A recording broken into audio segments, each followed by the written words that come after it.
8 November થી લઈ અને 11 નવેમ્બર ની વચ્ચેના કોઈ પણ ન્યૂઝપેપર ઉઠાવો, કોઈ પણ ન્યૂઝ ચેનલ જોવું, એમાં રાજ્ય સરકાર, કૃષિ મંત્રી, સરકારના પ્રવક્તાશ્રીઓ દરેક ડિબેટોમાં, પ્રેસ કોન્ફરન્સોમાં, દરેકમાં અમે ખેડૂતો માટે ટેકાના ભાવે ખરીદી કરશું, 3,72,000 ખેડૂતોની ખરીદી કરશું, 13 લાખ મેટ્રિક ટન મગફળીની ખરીદી કરશું, એના માટે 160 કેન્દ્રો અમે ચાલુ કરીએ છીએ. આવી મસ્ત મોટી જાહેરાતો અને મસ્ત મોટી વાતો તમને સાંભળવા મળશે 8 નવેમ્બર થી 11 નવેમ્બર ની વચ્ચે.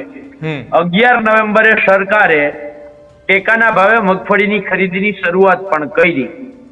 11 નવેમ્બર ને આજે તમે ગણો તો 1 મહિનો, 2 મહિના અને માથે બીજા 11 દિવસ થઈ ગયા.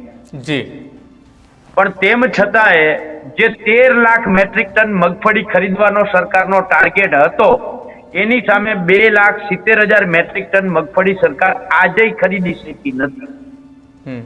એટલે મેં ગોકળગાય ગતિએ અને એની હારે હારે નિષ્ક્રિયતા, સરકારની લાપરવાહી અને બદ ઇરાદા પૂર્વક ધીમી ગતિએ ખરીદી કરવાની કામગીરી, આક્ષેપની વાત નથી, વાસ્તવિકતા સાથે કહ્યું છે, આંકડા સાથે કહ્યું છે.